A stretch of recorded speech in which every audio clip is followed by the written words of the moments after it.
Muraho neza nshuti banywanyi bacu mwebwe mubana natwe mu biganiro n'amakuru tubatunganiriza ngaha kuri Iyakure TV.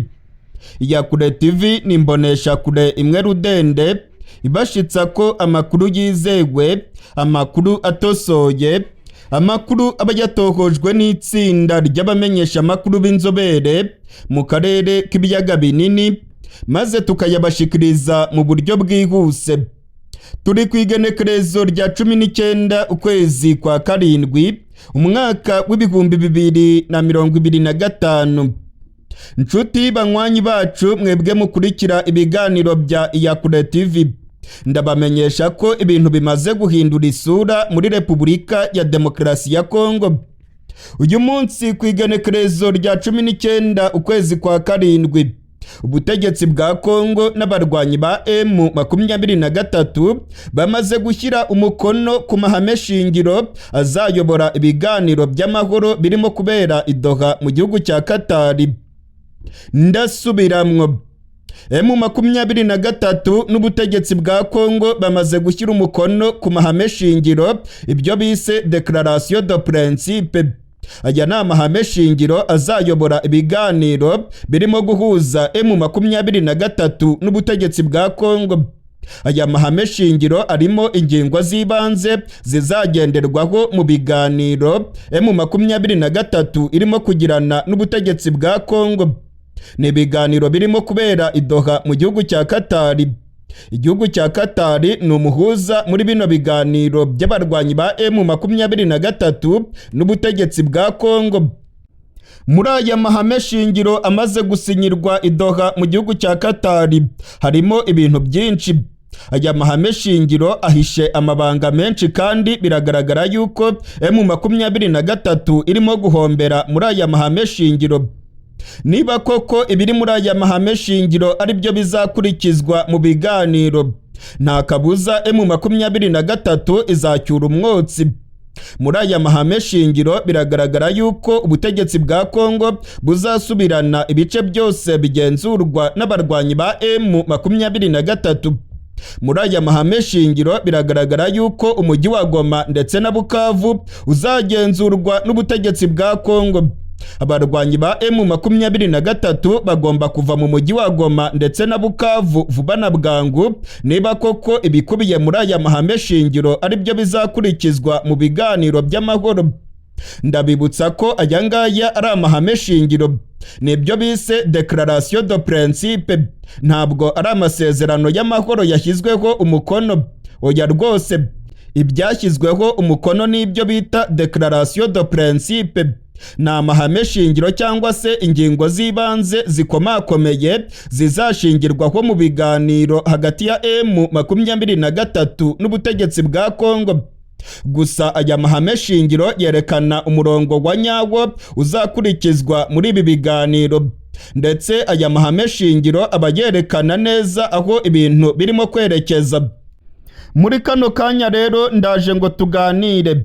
Tugiye kuganira kuri aya mahame shingiro amaze gushyirwa ko umukono n'ubutegetsi bwa Kongo n'abarwanyi ba M23. Ninde uzabyungukiramo? Ninde uzabihomberamo? Gusa icyo nababwira cyo nuko birimo kugaragara yuko M23 irimo gutsindwa urugamba rwa diplomasi. Hakurikijwe ibikubiye muri aya mahame shingiro, nta kabuza rwose, nta kwirirwa umuntu aca ku ruhande. Biragaragara yuko M23 ibyo yasabaga byose itarimo kubibona. Biragaragara yuko ubutegetsi bwa Kongo aribwo burimo gutsinda iyi ntambara ya diplomasi, ndetse bikagaragara yuko abategetsi ba Leta Zunze Ubumwe za Amerika barimo gushyigikira Kisekedi muri ibi biganiro arimo kugirana n'abarwanyi ba M23. Ese ahazaza ha M23 hashingiye kuki? Mu gihe rero aya mahame shingiro yaba akurikijwe mu biganiro ndetse amasezerano y'amahoro akagerwaho, M23 byayigendekera gute? Ibi byose rero nibyo tugiye kurabira hamwe muri iki kiganiro cyacu. Niba utarakanda kuri subscribe ndagusaba ngo ubikore, ukande kuri like kandi usangize abandi ibiganiro byacu. Sangwa kaze rero muri aya makuru yacu tuganire ku birimo birabera muri Kongo ndetse tuganire no ku ntambara ya diplomasi aho M23 bigaragara yuko irimo gukubitwa inshuro. Nshuti banywanyi bacu mwebwe mukunda ibiganiro bya Iyakure TV, ndabamenyesha ko nyuma y'imyaka ikabakaba 4 y'intambara ikomeye mu burasirazuba bwa Kongo, uyu munsi ku igenekerezo rya 19 ukwezi kwa karindwi umwaka w'ibihumbi 2025, ubutegetsi bwa Kongo n'abarwanyi ba M23 bashyize umukono ku mahame shingiro azayobora ibiganiro by'amahoro birimo kubera i Doha mu gihugu cya Katari. Ibi biganiro by'amahoro bibaye ku nshuro ya 5. Inshuro ya mbere yarabaye, iya kabiri, iya gatatu ndetse n'iya 4. Inshuro zose ibiganiro ntacyo byageragaho kubera ko impande zombi zabaga zahejeje inguni. Ubutegetsi bwa Kongo bwavugaga yuko M23 igomba kuva mu bice byose igenzura, ikava mu mujyi wa Goma ndetse na Bukavu. Ndetse ubutegetsi bwa Kongo bukavuga yuko ibyo kuvanga ingabo byo rwose bidashoboka. Ubutegetsi bwa Kongo kandi bukavuga yuko abazahamwa n'ibyaha by'intambara ndetse n'ibyaha byibasiye inyoko muntu bagomba gushyikirizwa inkiko mpuzamahanga.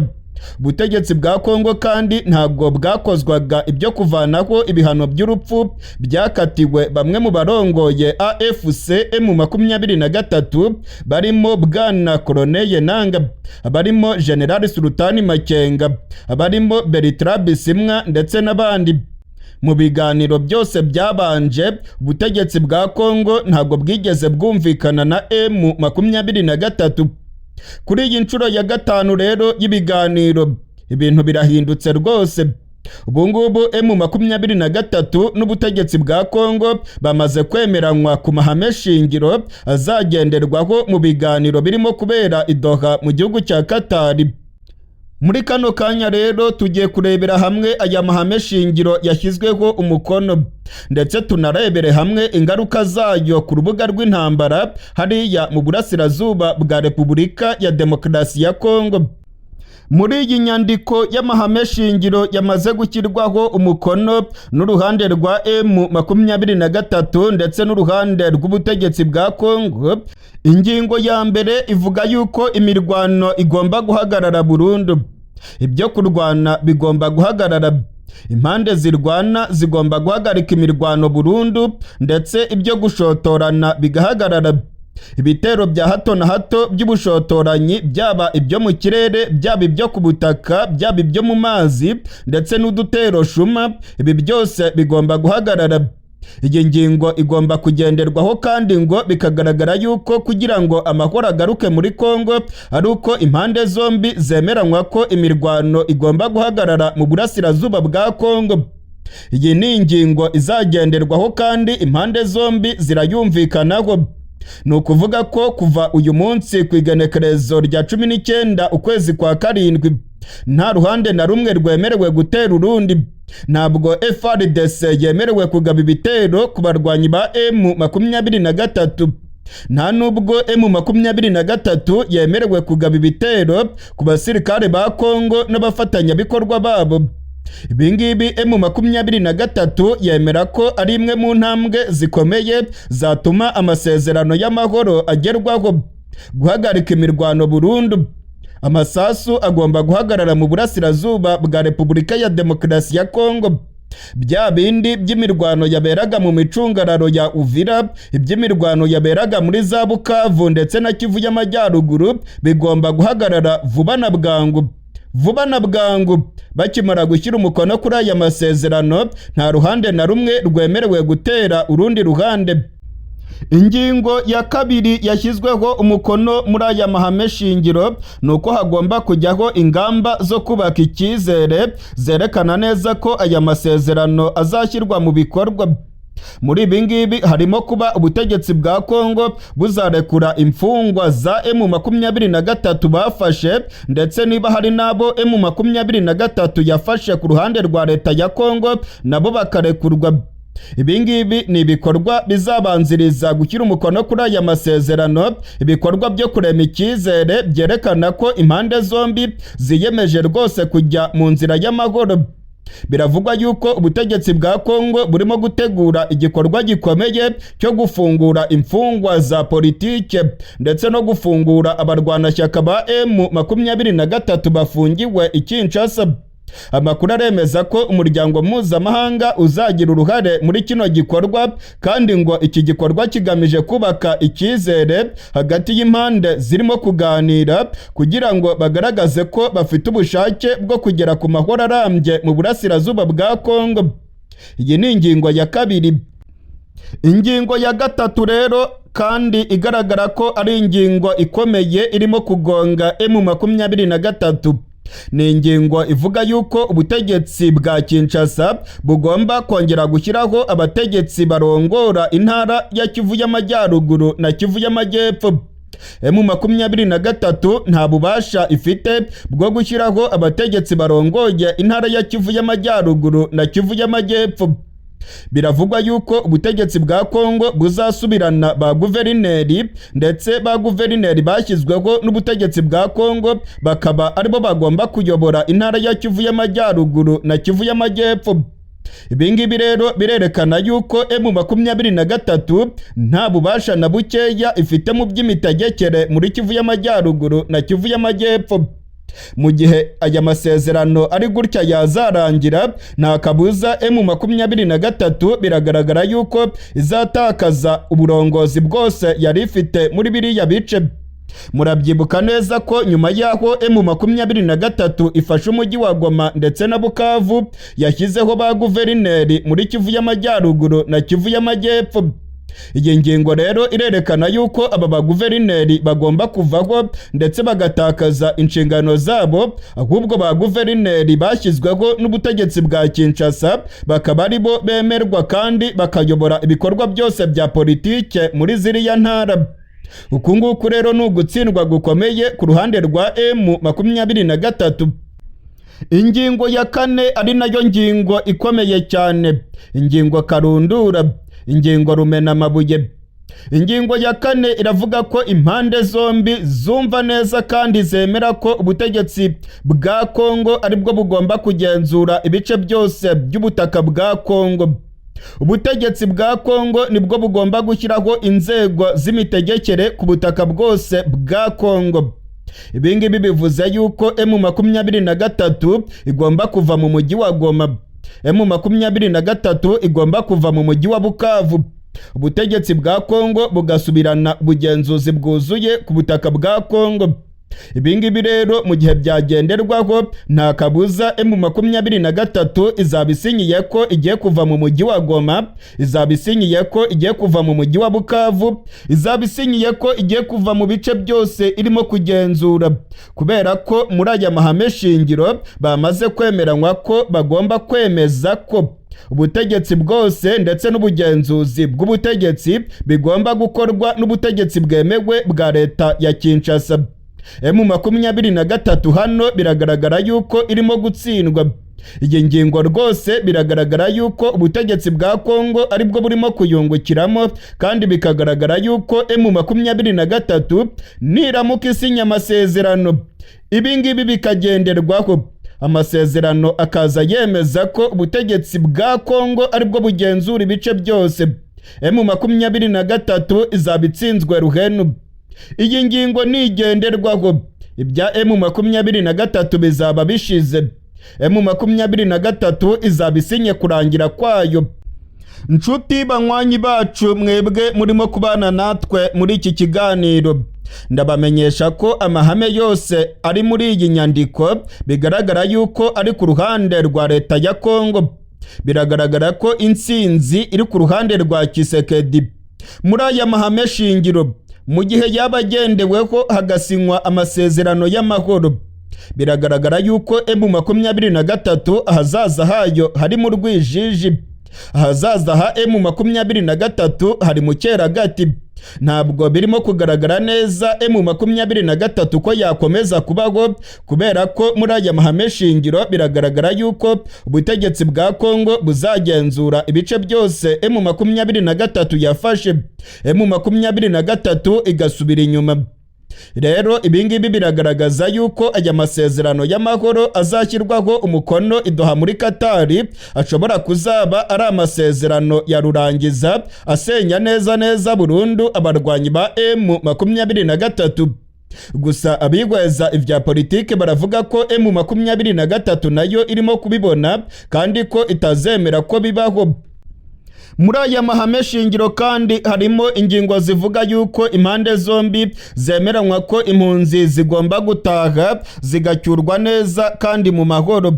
Muri aya mahame shingiro kandi biragaragara yuko hazajyaho urwego rugomba kugenzura yuko aya mahame yubahirizwa. Umuryango mpuzamahanga uzakurikiranira hafi ibirimo kubera mu burasirazuba bwa Kongo, ndetse ONU, Amerika n'igihugu cya Katari nabo bazaherekeza iby'aya masezerano ndetse n'amahame shingiro. Muri aya mahame shingiro kandi biragaragara yuko M23 ititaweho rwose. Ibyo yasabye byose biragaragara yuko bitarimo kubahirizwa, ibintu birimo gutera impungenge abashyigikiye izi nyeshyamba za M23. Muri aya mahame shingiro kandi harimo ingingo ivuga yuko ibyemejwe muri aya mahame shingiro bigomba guhita bishyirwa mu bikorwa, ndetse ko M23 n'ubutegetsi bwa Kongo bagomba guhita bajya mu biganiro by'amahoro kandi ko bagomba kuba babigezeho mu gihe kitarenze iminsi 10. Aya mahame shingiro aravuga ko mu gihe kitarenze iminsi 10 ubutegetsi bwa Kongo n'abarwanyi ba M23 bagomba kuba bashyize mu bikorwa ibiri muri aya masezerano cyangwa se aya mahame shingiro, kandi ko bagomba kujya mu biganiro by'amahoro ikubagahu. Amakuru dufite aremeza ko Leta Zunze Ubumwe za Amerika zabwiye M23 n'ubutegetsi bwa Kongo ko kuno kwezi kwa karindwi kugomba kurangira bashyize umukono ku masezerano y'amahoro, ngo ntabwo bazava idoha mu gihugu cya Katari badasinye ku masezerano y'amahoro. Biragaragara rero ko Amerika irimo gukoresha igitutu kugira ngo M23 n'ubutegetsi bwa Kongo bashyire umukono kuri aya masezerano y'amahoro.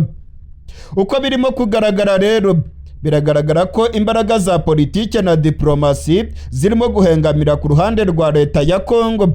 Abarwanyi ba M23 nta nyungu na nkeya barimo kubona muri aya masezerano na bino biganiro birimo kubera idoha mu gihugu cya Katari. Amakuru dufite nuko imirwano irimo kubera mu burasirazuba bwa Kongo igomba guhagarara vuba na bwangu. Gusa bigweza ivya politike bo barabona neza ko ibingibi bitazashoboka, ahubwo ngo intambara ya nyayo nibwo igiye gutangira muri Kongo, kubera ko bino biganiro biragaragara yuko nta nyungu na nkeya M23 irimo kubivanamo. Abagira inama M23 bayikunda baravuga ko ahubwo ikwiye kurwana. Baravuga yuko ikwiye kurasa FARDC ndetse n'abarundi, ndetse ngo ikagaragaza ko ifite imbaraga ku rubuga rw'imirwano.